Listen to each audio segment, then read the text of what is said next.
Ontem, logo cedo aí, o Haddad pagou de louco. Reunião com o governo dos Estados Unidos é cancelada após ação da direita, diz Haddad. Tiveram portais na imprensa que publicaram como ação da extrema direita. Aí eu fico até surpreso, né, de ver a UOL dando uma matéria assim, bem seca, sabe? Sem tentar dar uma lacrada. E aí o Paulo Figueiredo debocha, diz, né, que chato isso, né? Eu tô chateado. A reunião realmente foi cancelada. E os americanos chegaram até a enviar o link, né, do Zoom.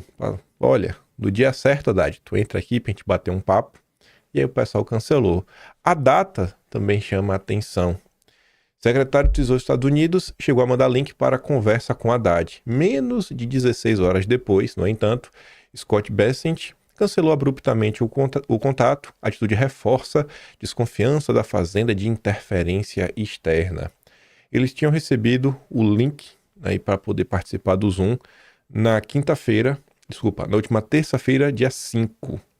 Lembra aí que a decisão contra Bolsonaro era no dia 4, então um dia depois. Às vezes, meio que já estava programado para enviar, e aí o pessoal meio que nem sabia, né? Porque, querendo ou não, né, envolvendo a Fazenda, o Tesouro lá dos Estados Unidos, às vezes não tem a componente política.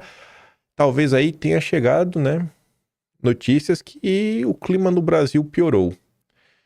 Dia 5 também foi o dia da grande reunião que teve em Brasília, dos juízes com banqueiros, na casa de Rodrigo Maia.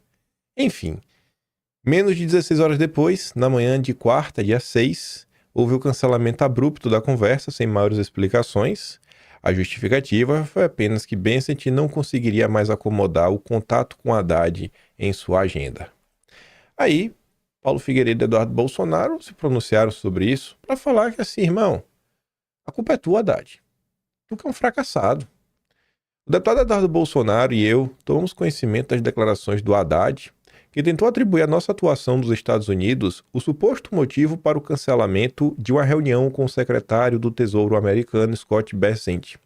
Haddad preferiu culpar terceiros pela própria incompetência, enquanto Lula só fala besteira por aí e inflama a crise diplomática. Há quase 2 semanas, Trump declarou emergência econômica nos Estados Unidos, apresentando de forma clara as razões. Até que o Brasil enfrente esses pontos, qualquer reunião será será mera encenação e, portanto, inútil.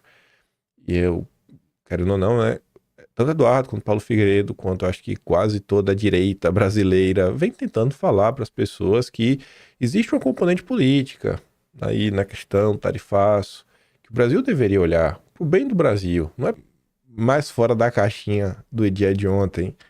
Uma notícia meio triste aí do filho do ministro Luiz Roberto Barroso, presidente do Supremo, um menino assim com certeza será uma pessoa brilhante, né? Uma carreira brilhante, uma pessoa brilhante.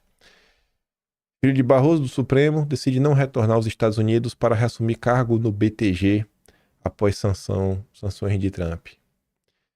O executivo Bernardo Van Brussel Barroso, filho do Barroso, decidiu não retornar aos Estados Unidos, onde ocupava o cargo de diretor associado do banco BTG Pactual em Miami.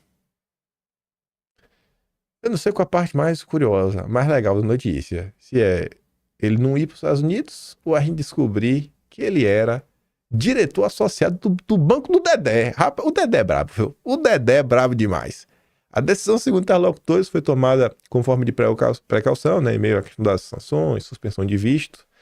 Embora formalmente nem o presidente do Supremo nem seu filho tenham sido notificados pelo governo americano sobre a revogação de seus vistos, o ministro Barroso pediu a Bernardo que retornasse ao Brasil para evitar ser barrado na volta aos Estados Unidos.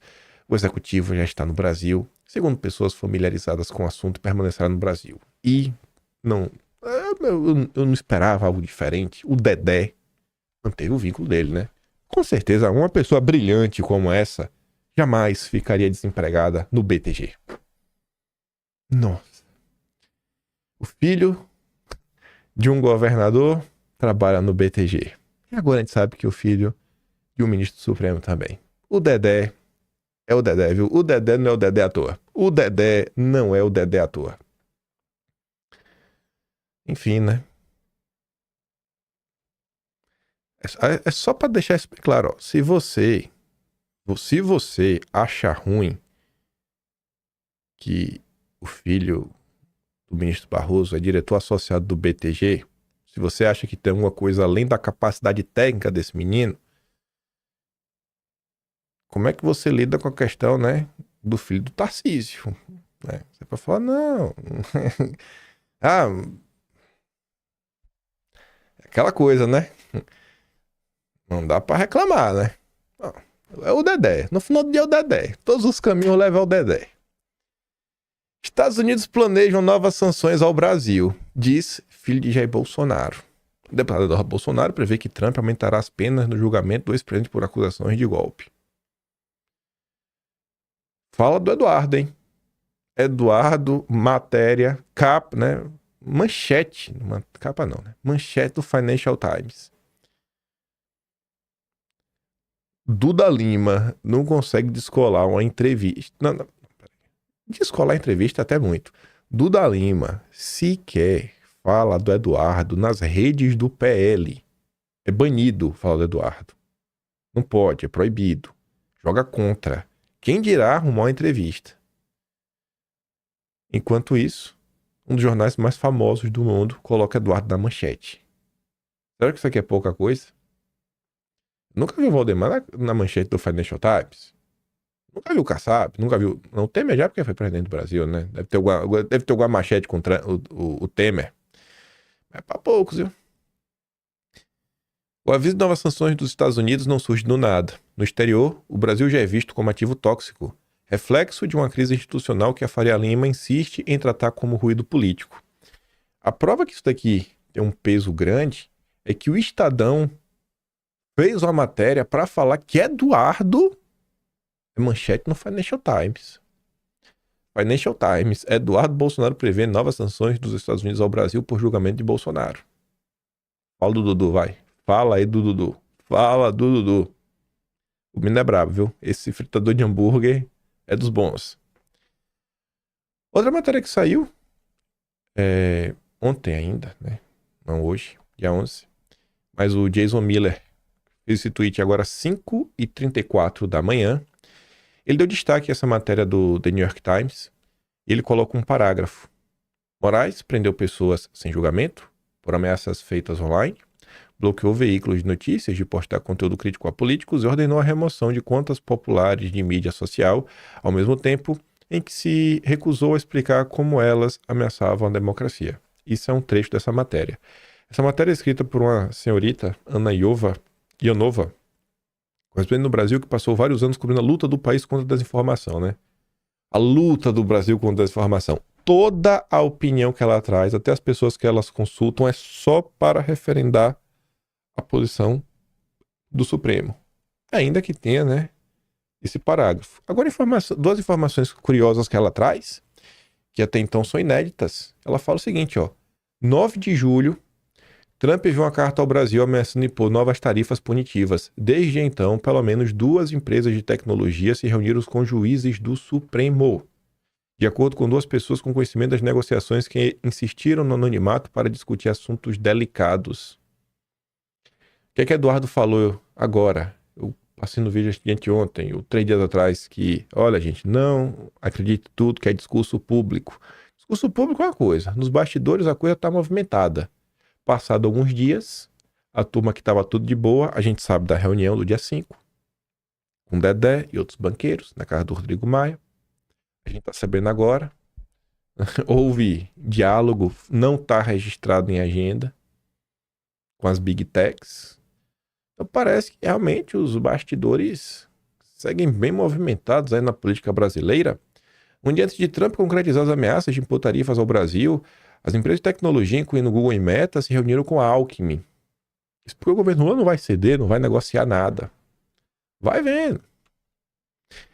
Aí chegamos em outro fato do dia de ontem que é meio curioso, que eu sou muito sincero para vocês que eu não sei como ler.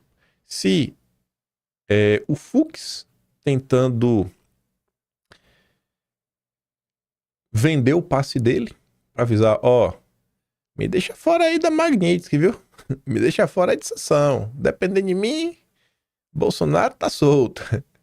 Não sei se vai nessa linha, a questão do Fux, ou se vai na linha do seguinte. A turma lá da corte tá meio chateada que o Fux vem votando contra aí em temas importantíssimos para a corte. Aí eles falam: o Fux está votando contra a gente. Vamos colocar isso aqui na imprensa, né? Que o Fux quer empurrar o julgamento de Bolsonaro, quer pedir vista, pra gente colocar meio que a peste nele de bolsonarista, porque vocês sabem, né? A imprensa odeia bolsonarista. Então vamos bater no Fux. Vamos colocar a mídia para fazer pressão contra ele. Então, eu não sei qual dos dois caminhos, né, isso daí vai. Sei que o pessoal comentou muito isso ontem, né? Fux pode empurrar julgamento de Bolsonaro para 26. São fortes os sinais que Fux vai pedir vistas e basta uma pequena espichada para que se chegue a março do ano que vem. Esse assunto cresceu tanto no dia de ontem que o Caio Junqueira foi atrás.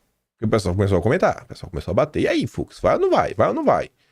Fux não deve pedir vista, mas pode divergir sobre Bolsonaro. Enfim, né? Fux afirmou a interlocutores que não pretende pedir vistas no processo de Bolsonaro, mas indicou que deve apresentar um voto divergente em relação do relator.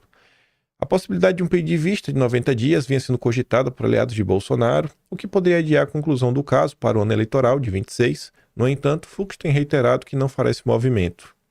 Se ele falou que não ia fazer isso, então por que virou notícia? É porque o Fux quer propagandear que ele tá do lado certo ou do lado errado, que não tem unidade, ou o pessoal tá tentando queimar o Fux? O pedido de vista só pode ser feito após o início do julgamento e depois da apresentação do voto do relator. Apesar disso, o Fux tem sinalizado a aliados que seu voto será divergente, especialmente por discordar da tese da PGR, que relaciona, por exemplo, a reunião de Bolsonaro com embaixadores, na qual atacou o sistema das urnas, aos atos do 8 de janeiro. Essa tese é meio difícil, né? Não, lá em 2021, tudo... Nossa Senhora. Fux também tem demonstrado incômodo com o que considera uma pressão interna na corte, para que o julgamento seja unânime. Segundo ele, o Supremo tem se exposto mais do que o necessário em decisões relacionadas ao caso. O ministro havia votado de forma divergente na decisão que determinou o uso de tornozeleira eletrônica por Bolsonaro e tem indicado que manterá coerência nas próximas deliberações sobre o ex-presidente. Procurado, Fux não quis se manifestar. Aí eu falei para você na introdução que essa questão do Fux ganhou um componente eleitoral, né? Lá vem a Mônica Bergamo. Fux não ajuda Bolsonaro, mas prejudica Tarcísio caso protele julgamento. Analisam magistrados e políticos. Eu fiquei assim, coisa, né? Como é que chegamos nas eleições, né? Aí eu fui ler a matéria da Mônica Bergamo. Do ponto de vista jurídico, Fux não conseguiria evitar a condenação de Bolsonaro, nem tirá-lo da prisão domiciliar. Isso porque os outros 4 magistrados que integram a primeira turma devem proferir seus votos, mesmo com eventual pedido de vista. Então o Fux pode pedir, vai ficar 4-0 esperando só o Fux votar. E dura 90 dias. Com isso, Bolsonaro, que já está preso em casa, por descumprir medidas cautelares, seguirá detido, mesmo que o fim do julgamento seja adiado. Tá bom. O único efeito de eventual iniciativa de Fux, portanto, seria adiar por 3 meses o início do cumprimento de pena definitiva, que Bolsonaro deve ser condenado. Depois do prazo, Fux tem que apresentar o seu voto de acordo com o regimento do Supremo. Bolsonaro, então, poderá ser enviado a uma prisão militar ou comum, ainda que com algumas regalias, como cela isolada dos demais presos. Olha, como é muita regalia, né? Nossa Senhora! É muita regalia. E é um pode, né? É um pode. Não sei, pegar uma galera boa aí, Comando Vermelho, PCC, uma série superlotada, joga lá Bolsonaro no meio. Porque não pra dar exemplo, né? Ô país miserável. Já do ponto de vista político, os efeitos devem recair sobre o governador de São Paulo, Tarcísio. Pronto. A Mônica Bergamo deu toda a explicação para agora. Não, falou tudo isso para entrar na explicação agora. O projeto de sua candidatura presidencial, alentado por alguns de seus aliados, teria que esperar pelo desfecho definitivo do processo contra Bolsonaro. Isso porque Tarcísio não pode admitir uma candidatura a seu endosso de Bolsonaro sob pena de ser considerado um traidor. Com isso, o governador que até agora afirma que pretende disputar a reeleição em São Paulo teria que adiar qualquer plano de voo maior. Líderes do Centrão já trabalham para convencer Bolsonaro a indicar de uma vez que Tarcísio será o seu candidato, mas Bolsonaro e a família resistem. Esse papo aí do Centrão não é novo. E aí vamos falar um pouco